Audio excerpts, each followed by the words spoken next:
So hi everyone. In the previous lecture, we started with practical op-amps. So we said that the op-amp circuits that we have been so far analyzing assumed the model of an ideal op-amp. An ideal op-amp is a hypothetical three-terminal device with an infinite voltage gain. And that's what we have been analyzing so far. But we said in a practical op-amp, it's far from ideal. And there are several non-idealities which also impact their general performance. Okay, so if you're going to use it as an amplifier, it's not going to exactly behave the way you analyzed it. What are those differences? And how do you read? I mean, how does a circuit designer who's going to build circuits using this op-amp? So you can be an embedded design engineer who's trying to build a microcontroller based circuit. And then if you want to use an off-the-shelf op-amp, then you need to know how good is this op-amp. Okay, because it's not going to behave like an ideal op-amp that we have assumed so far. It's going to deviate from that. So then your question is, how do I know how deviant it is from the actual behavior? Okay, for that we have something called as data sheet. So if you guys have used this op-amp MUAs 741 in the lab, you can download the data sheet on the internet as well. So data sheet is something the engineers who fabricate the op-amps, who design the op-amps, it's a document they prepare. Okay, it'll contain most of the information that you need to know when you are going to build any circuits using op-amps. One of the first things is a finite gain. We have assumed that the ideal op-amp has an infinite gain. If you recall, that's how we said that V plus will be equal to V minus, the inverting and non-inverting terminals following each other. That's a consequence of the op-amp having infinite gain in negative feedback. But in practice, you cannot, to achieve infinite gain, you guys have done a basic course on circuit design. So how do you get gains? I mean, you'll use common source amplifiers, common gate amplifiers, cascade amplifiers. And you must have learned several techniques of achieving very high gain using MOS circuits. And that's what it is done. That's what is done in circuit design as well. So if you want to get high gain, you normally cascade multiple stages. Okay. So here, and again, since you have already done a basic course, you would know that when you cascade multiple stages, each stage will have its own poles. So when you cascade multiple stages and put them in feedback, then they have a problem of stability, meaning the system can suddenly become oscillatory. Okay, and there is a big theory. I mean, Nyquist has this Nyquist plots, Bode plots, from which we can predict how close to instability your system is. All those, there is well-researched theory for that. It's almost what, if you count 1932, it's almost what, more than 90 years of knowledge that's been there on how to analyze stability of amplifiers.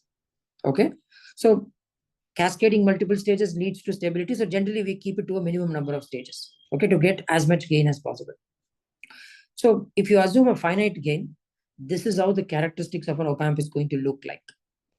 So previously, your op-amp characteristics would look like this: infinite gain. Your output characteristics would just coincide with the y-axis itself.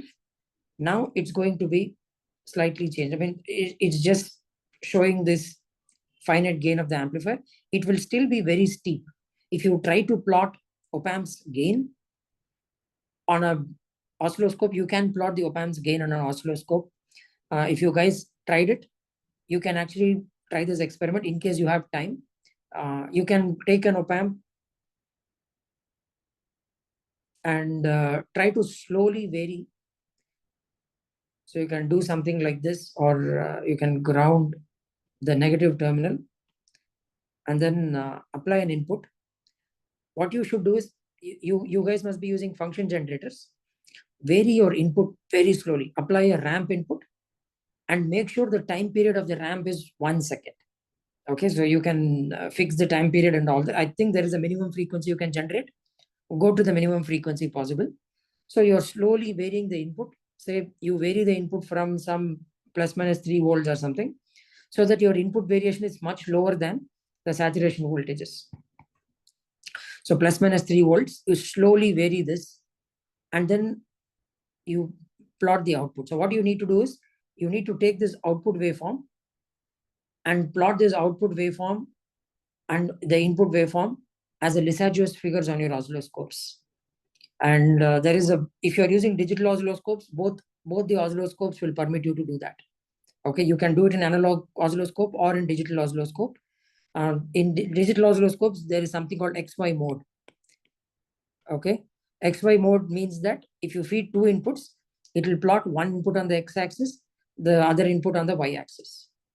And you can get these characteristics. You can slowly narrow down the input signal, and then you can just expand your time scales. You will be able to see it. You will actually see a transient waveform. In fact, if you make sure the time period is 1 second, right, you can actually see a transient waveform like this. The trace will do something like this. It will traverse the curve something like this. We have done both these experiments. I generally do it for inverter also. Since you are studying inverter, you can similarly measure the DC characteristics of a CMOS inverter also. If you guys have done it in digital electronics, you'll get a curve like this. You can plot the curve on an oscilloscope by using this XY mode or Lissajous figures, where on the x-axis you plot your input, on the y-axis you plot your output, and you will get this curve. Okay, and this is just for interpretation purposes. So that's how then you can measure the slope to get the gain. But I'm saying you don't have to do that. DC gain is generally the circuit designers do it in their schematic simulations, and then they put that information on a data sheet. Okay, so you can, so typically it will be in the order of 60 to 80 decibels, or sometimes for discrete op amps it can be even higher. It can be close to 100 decibels or more. Okay, so 100 decibels is around 10 power 5. You can expect 10 power 5, 120 is 10 power 6. Discrete op amps can have very high open loop gains. So the impact of loop gain, if your gain is sufficiently large, that before we study the impact of that, the impact of studying this gain is not that significant. I mean, mathematically or analysis wise, it doesn't give you much information, except that, for example, if you're, let's say you build a voltage follower circuit, this is Vi, this is V naught. What will happen if the op amp has finite gain? Will Vi be exactly equal to V naught? What do you expect Vi will be? V naught will be equal to?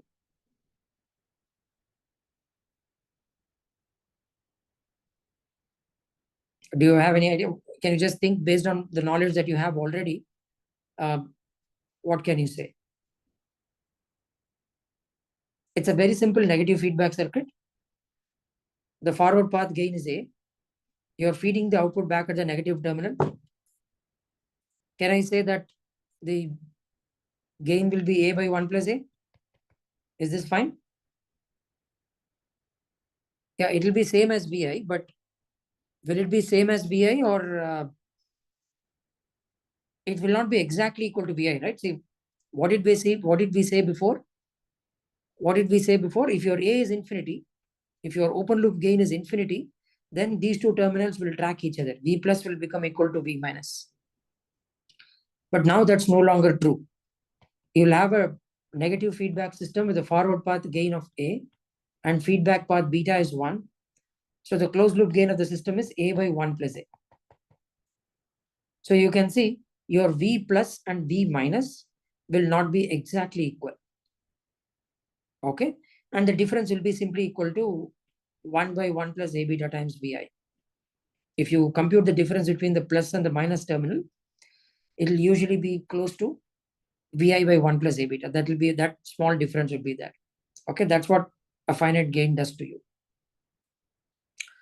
And you can also look at it this way. If you remember from the first lecture, we said the main reason why we go for an op-amp based circuit is because we get gain desensitization, meaning your gain is not going to change much from device to device. Okay, process wise, the gain will not change much. So if you recall, we said if you take a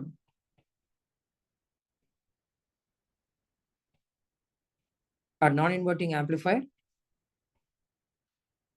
if you assume A to be infinity, the gain of the circuit is simply 1 by beta. What is beta here? Beta is R1 by R1 plus R2.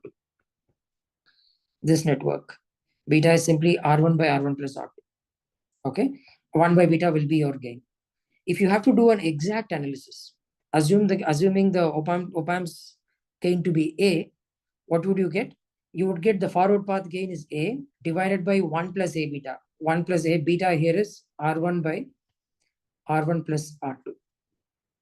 So now what I'm going to do is that I'm going to take this term common out. A R1 by 1 plus A beta, I'm going to take it outside. So A and A will cancel out when I take it out. I'll be left with 1 plus R2 by R1 times 1 by 1 plus 1 by A into 1 plus R2 by R1. You'll be left with a term like this. So here this is actually 1 plus R2 by R1. Okay. So now if you see the gain, there is a constant part which is dependent on the ratio of resistors. But there is an additional term here which will determine the variations in the gain. Previously A was infinity, so this term was just 1. 1 by 1 plus R2 by R1 by A was simply equal to 1. But now if A is finite, this term will be present in the gain expression. And that will then end up determining how much will be your gain variations. Your gain will no longer be purely process independent. It will have some variations. But largely, this is not a very big problem because your open loop gain can be as especially in discrete op-amps built using the MUA7 or 741 op-amps. They have exceedingly large gains in the order of 10 power 5 and 6. Okay, because the gain is so high, usually it's not a big concern. And the op-amps that we design in integrated circuit op-amps usually will be having gains in the order of 60 dB and so on. Okay, so 60 dB or 60 dB is minimum, especially if the op-amp is used for a DC tracking system like that, like what I've showed here, it will have very high gains. So, but gain is usually not a very big deal. The bigger problem is what we call bandwidth. Okay, that is what happens when I change my input signal frequency. So if I'm feeding this to an op-amp based circuit, so if I feed a sinusoid to an op-amp based circuit, so let's take a very simple a non-inverting amplifier, R2 and R1 here. And then I'm interested in knowing what is the output voltage, what is the output as I change the input frequency. I'm going to keep the amplitude of the sine wave the same. That will remain the same, but I'll just vary the frequency. As I keep increasing the frequency, at some point, you will notice if you put this circuit non-inverting amplifier in your lab, feed a sinusoid, you vary its frequency. At some point, you will start noticing that the gain will no longer be 1 plus R2 by R1. At some point, it will start decreasing with increasing frequency. Okay. So what does that tell you is that it tells you that if you have an op-amp based circuit, practical op-amp based circuit, there is a maximum frequency until which I can more or less expect the op-amp circuit to behave the way that I want. Okay. Which is, it should give me an amplification of 1 plus R2 by R1. So if I feed a sinusoid of some amplitude, the output should be a larger sinusoid with an amplitude of 1 plus R2 by R1 times the input amplitude. Okay, I need to get a higher amplitude. So, but in practice, it will start decreasing after a certain frequency. So I'm interested in knowing what is that frequency and how do I read that from a data sheet. Okay, so to read that information from a data sheet, you have to understand how does the op-amp's loop gain look like. So if you measure the differential gain of this op-amp, so here I've shown a schematic of a MUA741 op-amp. Let's not worry about the details of the circuit. It's just a differential amplifier. It's a differential amplifier. And you guys, at least you know, since you have done a basic course on circuits, microelectronic circuits, you know how to measure the AC gain of the circuit, right? You set up a test bench and then measure the AC gain. So shown here is the frequency response of this amplifier, which is nothing but V naught of omega divided by Vd of omega.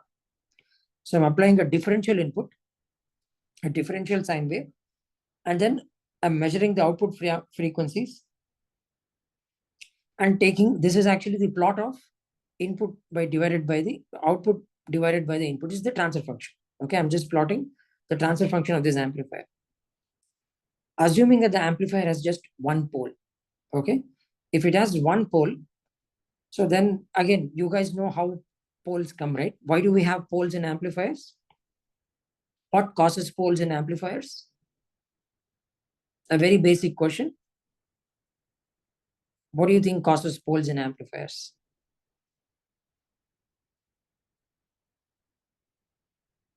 Why would you have poles?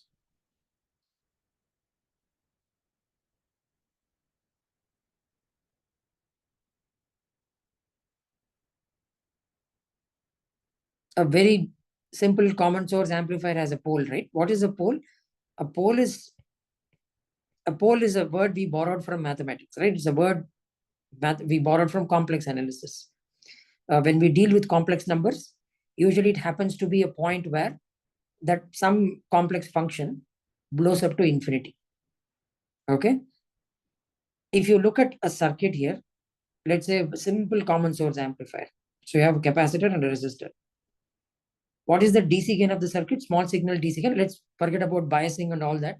If I give you a very simple common source amplifier, what is the DC gain of the circuit? Assume the MOS has a transconductance of GM. Assume lambda is 0, which means R naught is infinity. What is roughly the DC gain of the system, of this amplifier? GMR, right? It's minus GMR or GMR. Yeah, minus GMR is the sign with a negative sign, or mod of, I can simply say, the magnitude of will be simply GM times R. Okay. So when you put a resistor and a capacitor in parallel, when you have a resistor and capacitor in parallel, the impedance of this network is frequency dependent, which means as you start increasing the frequency of the circuit, the impedance that's seen between these two terminals will start changing. So what happens as you keep slowly increasing the frequency, your capacitor impedance will start decreasing. So whenever you put a resistor and capacitor in parallel, the lowest of the two impedances will dominate the overall impedance. At DC, capacitor is like an open circuit. So if a capacitor is an open circuit, the DC gain is simply GM times R. As I slowly start increasing the frequency, your capacitor impedance will start decreasing. It will start decreasing with frequency. So I'm plotting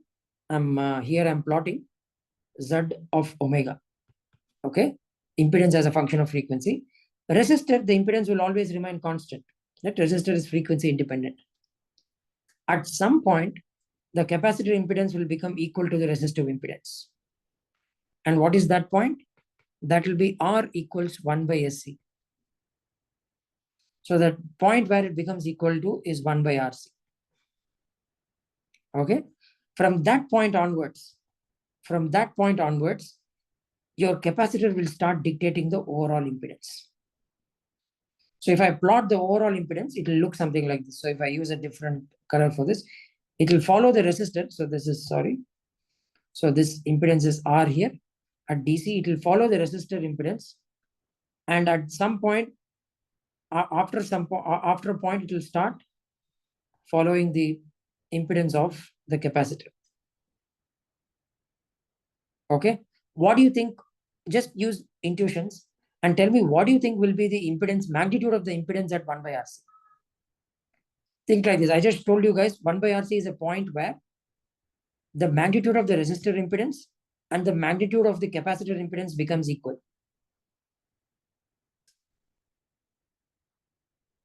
It will be 1 by root 2 times R, right? It will be R by root 2. Why is that? Whenever I have a complex number, so what's happening is that the real and the complex part are becoming equal. Okay, I can say resistance becomes equal. I can conversely also say conductance has become equal. The conductance of this, whenever you have two elements in parallel, you can always add their conductances. The conductance is 1 by R plus SC. At the frequency S equal to 1 by RC, okay, or because I should use the word I use the word frequency. So you should use the word S is given by 1 by RC. So you should probably write it as j omega RC. At the frequency omega equals 1 by RC, this becomes 1 by R plus j by R. So now you can see it's a complex number. So to find its magnitude, you take root of 1 by, you take 1 by R out, you get root 2. Okay, it will become root 2 by R. So if you find its impedance, it will be 1 over this, which will be R by root 2.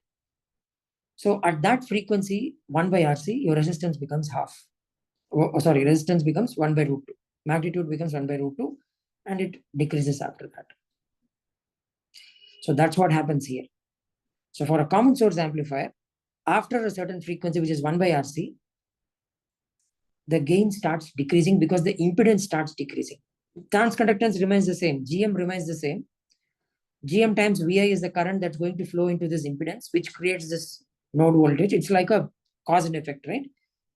Once you apply an input at the opamps, the MOSFET's input, it's going to create a current GMVI. It's in response to that. That GMVI will flow into an impedance, generating the output node voltage. But this impedance, the GMVI remains the same. Even as you are increasing the frequency of the input, that remains the same. But the impedance of the RC network decreases. Okay, which is why gain decreases. Now, if I compute the impedance of this RC network, what happens is that the impedance of this RC network is given by what? R by 1 plus SRC. You get it in terms of a Laplacian variable, which is R by 1 plus SRC. And the point where this term blows up to infinity, mathematically it blows up to infinity, that happens at S equal to minus 1 by RC. Okay.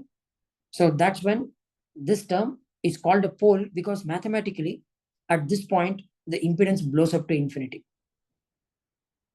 Okay. You can easily see that whenever you have two elements in parallel, when you have, let me erase this.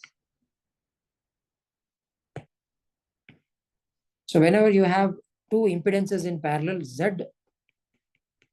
and say minus Z, what will be the effective impedance of this parallel network? Z is in parallel with minus Z. So what does it mean? So how do you measure the impedances? How do I measure impedance? You apply a test voltage and measure the test current flowing through this. If I apply a test voltage, this impedance Z is going to carry a current in one direction. The impedance minus Z is going to generate an exact current, but with an opposite polarity in this direction. So if you apply KCL at this node, what will be the value of IT? So remember, it is 0, right? Because the current will loop like this. The current would perfectly loop like this. Okay? Whatever current this guy is producing the opposite of that. And the current would loop as far as the external circuitry is concerned. As far as this, from the outside, it will look like an infinite impedance because it's not drawing any current at all. Okay? It will look like an infinite impedance. So this condition of infinite impedance happens when R becomes equal to minus 1 by SRC, or S becomes equal to minus 1 by RC. Okay? So you can derive it that way as well. Okay. So one of you had asked a question. I'm saying negative impedance. What do I mean by negative impedance? Okay. Right now, in this circuit, there is no negative impedance. Okay. But the word pole, I'm just trying to tell you, where did that word pole come from?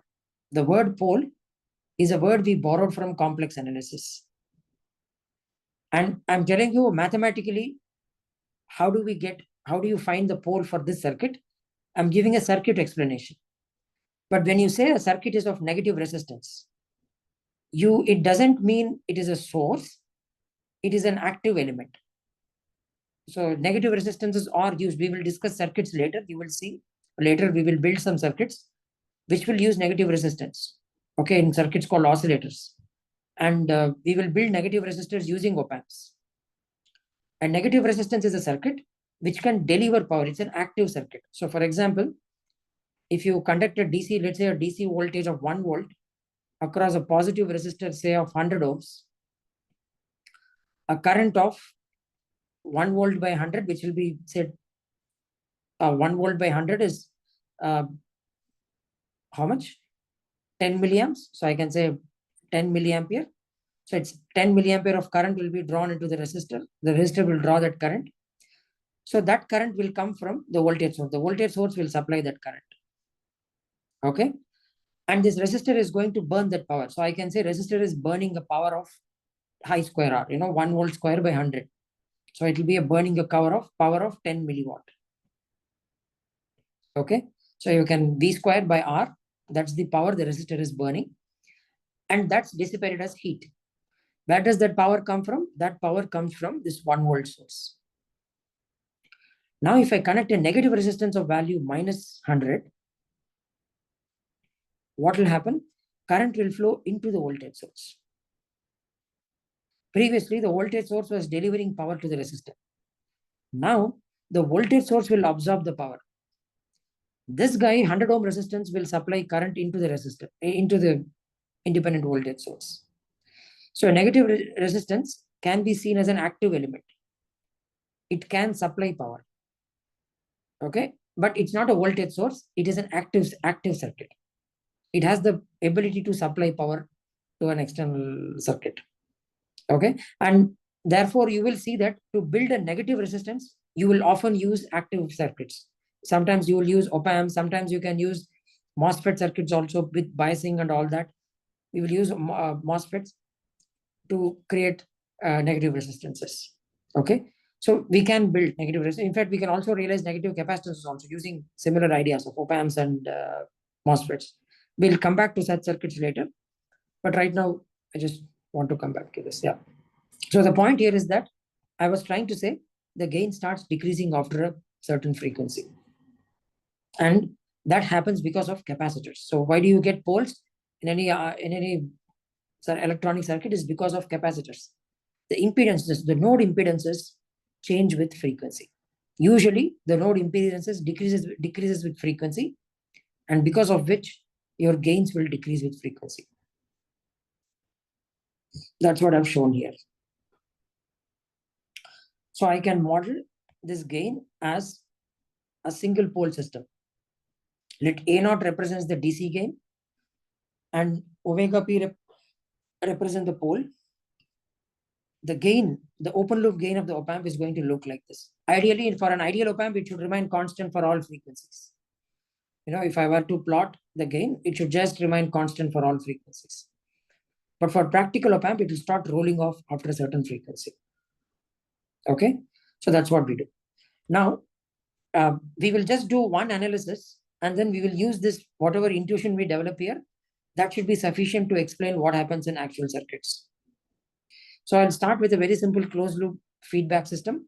And we saw in the first lecture itself, most op-amp based circuits can be modeled like this. You can model most op-amp based circuits using using a control loop model. So instead of A, I replace the gain of this amplifier, the op-amp, as A of S to be A naught by 1 plus S by omega P. If I replace that in place of the gain and assume the feedback factor to be beta, I can directly show that the closed loop gain, use the result, A beta, forward path gain divided by 1 plus A beta. That will be the closed loop gain. Substitute A of S as this expression. You would end up getting an expression like this. You would end up getting A by 1 plus A beta by 1 plus S by omega P into 1 plus A beta. So I'm going to make this approximation. A beta is much greater than 1, which is a very fair approximation. So if I put this amplifier in feedback, okay, with an open loop pole at omega P and a DC gain at omega naught, the closed loop gain, DC gain remains more or less the same. It's close to 1 by beta, right? A by 1 plus B, 1 plus A beta. If A beta is much greater than 1, it's close to 1 by beta. But what happens to the pole is that the closed loop pole increases by a factor of A beta.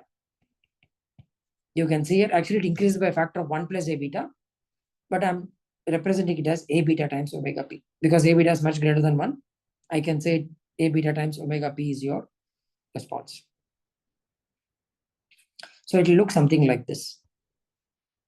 The yellow curve shown here is the frequency response of your op-amp in open loop. Okay, if you plot the frequency response gain of the op-amp in open loop, this is how it will look like. If you configure it in closed loop with a feedback factor of beta, what happens is that the DC gain, open loop gain was A, it decreases to A by 1 plus A beta, which will be close to 1 by beta. Okay. But your bandwidth, that I'm going to introduce a word called 3 dB bandwidth, or it's just nothing for a single pole system. The 3 dB bandwidth happens to be equal to the pole itself. Omega 3 dB. 3 dB bandwidth is nothing but the frequency at which the gain of your amplifier decreases by 3 decibel compared to its maximum value. Okay. Here the maximum value happens to be at DC, right? That's where the maximum value of gain is. And at this point, your gain becomes A by root 2. So if you recall that I said that the resistor becomes R by root 2, which means GMR by root 2, gain becomes 1 by root 2 of its DC value. You take 20 log of this, 20 log of root 2 is minus 3 decibels. 20 log of 1 by root 2 is minus 3 decibels. So on a decibel scale, the gain will decrease by 1 by root 2 or minus 3 decibels. So usually for a single pole system, this frequency where the gain becomes 3 dB lower than its DC value is called the 3 dB bandwidth. And that for a single pole system is equal to the pole itself, the value of the pole itself. Okay, so that's how the response looks like. In closed loop, when you close the loop, your DC gain decreases by a factor of A by 1 plus A beta, 1 by 1 plus A beta, and the pole increases by a factor of 1 plus A beta. Okay, your pole increases by a factor of 1 plus A beta. But if you look at this product, the closed loop gain times the closed loop pole. So your closed loop gain here is A by 1 plus A beta. I'm sorry, I've used A naught before. I hope that's not confusing here. So it's actually A naught, but fine. I'm just saying A here is the DC gain. So 1 plus A beta, let me just forget about it. Let me just write it as A by 1 plus A beta times omega closed loop, which is omega P into 1 plus A beta. So these two cancel out. This becomes equal to A into omega P. So the product of closed loop gain times the closed loop bandwidth is exactly equal to the open loop gain times the open loop bandwidth. Okay. So this product is a very useful term. It's called the gain bandwidth product.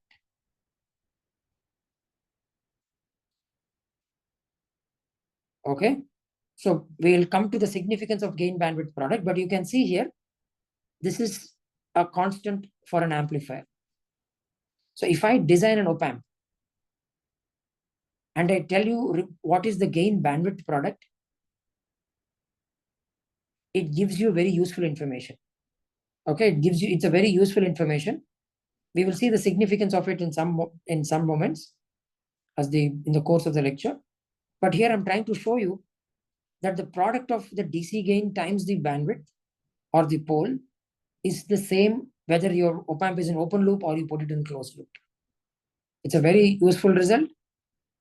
And that's why often this term is reported by designers. So this is something that an op-amp designer can, as the op-amp designer is simulating an op-amp, he can record this number in his simulation itself.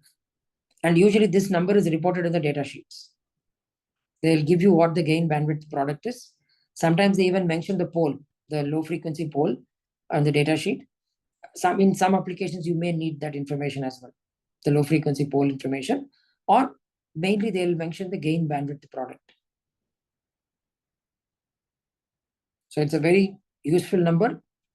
We'll see the significance in a few moments.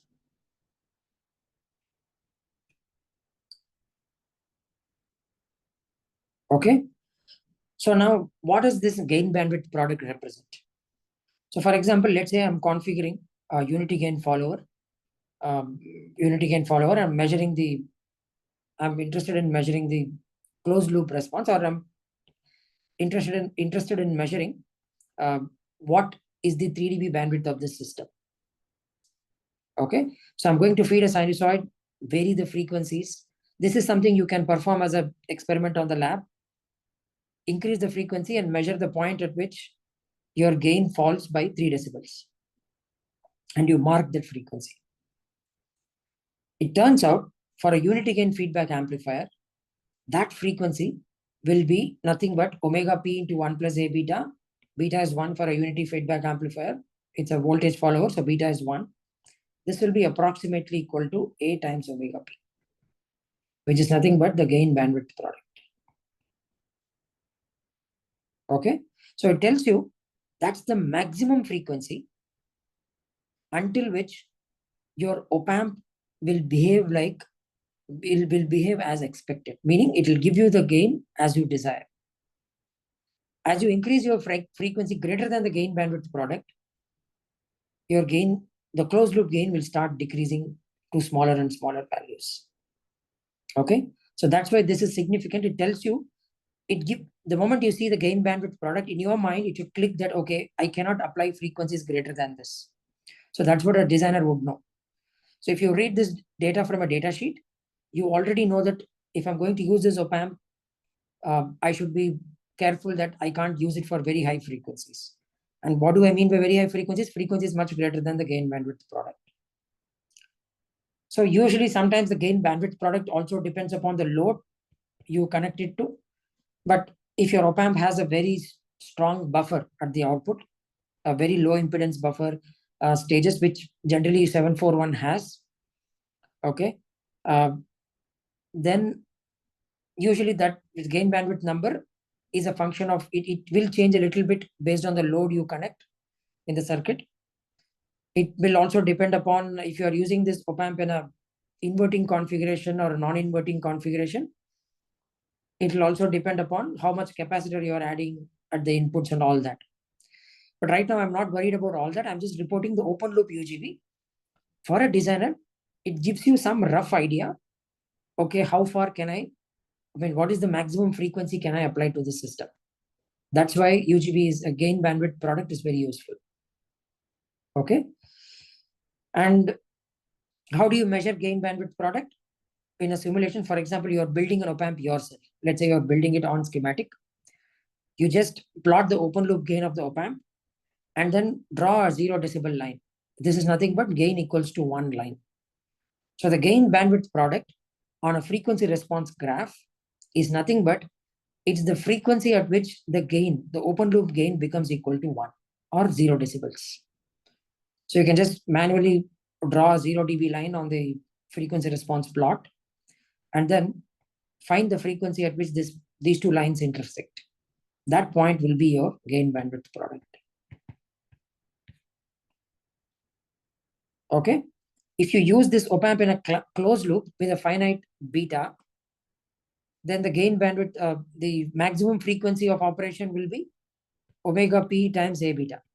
Because beta is smaller than 1, your closed loop bandwidth, the closed loop bandwidth with finite beta will be lower than the UGB. This will be lower than omega p times a or gain bandwidth product, which is why I said it is the maximum frequency. And I can write less than or equal to, when beta becomes equal to 1, then the gain bandwidth product will be equal to your closed loop UGB. Okay. So omega CL is nothing but the frequency until which the closed loop op-amp circuit gives you the desired gain. After that, its gain will start rolling down. It will decrease and go to 0 eventually. Okay. So if you see, right, if you see this graph, the closed loop and the open loop responses look identical after the closed loop frequency. After omega CL, which is nothing but after the gain bandwidth product, you can see that the open loop and the closed loop responses match. Can you just tell me intuitively why this is happening? Of course, math shows that they both are matching, but intuitively, why do you think this should happen? Why do you think the closed loop and the open loop responses should match?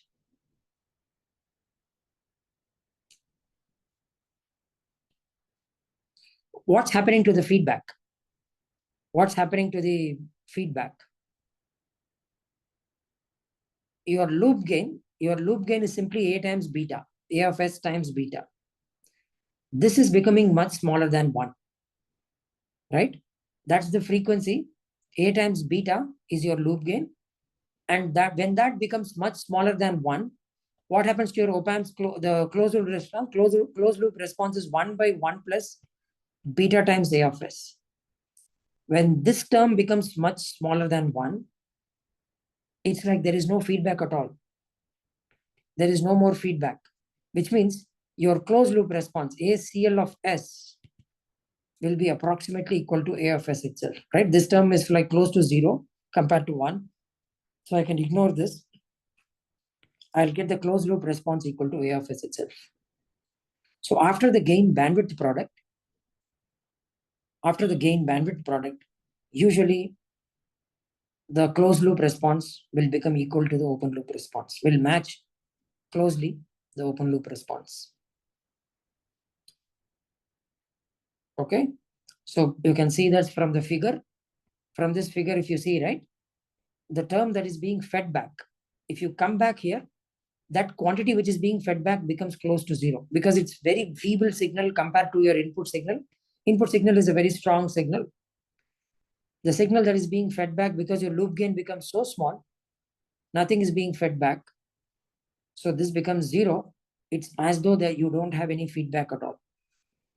The system is just open loop. So that's why after the gain bandwidth product, your loop gain and the open loop and the closed loop responses will match. They will look almost the same.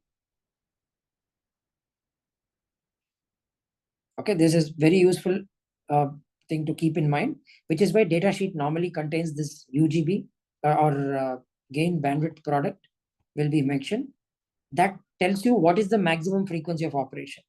So when you put it in feedback with a finite beta, you know that, okay, it will be the closed loop pole will be lower than the gain bandwidth product. That's something you should know before you choose your op-amp. Okay, so I'm just giving this because, for example, a lot of op-amps today are used by embedded design engineers, guys who design some application. You design let's say you use a microcontroller for some of your application. Microcontrollers normally have internal ADCs to digitize your signals. Okay, so sometimes you don't want to feed your signal directly to the ADC. You may put a buffer. You may be putting some buffer. I'm just giving an example of a voltage buffer here. Again, you should be careful whether you can put the buffer or not. So you should normally put a buffer before you feed to an ADC because the impedances may be different. Okay, so if you recall from the previous lectures, we said voltage buffer can drive any load. If the ADC offers a high capacitance and low resistance, you will be able to drive it using a buffer. So now the designer who's going to, the embedded designer has to build some quick op-amp based circuit. Then they will look at all these parameters. They will look at gain bandwidth product and they'll know, okay, if my frequency of the input signal, maximum input signal is 100 kilohertz, then I need to see that my op-amp's UGB is at least 100 kilohertz for some practical capacitance values. It should be at least or much greater than 100 kilohertz. Then I can use that op-amp to build a buffer here, a voltage follower. So that's where the consideration comes.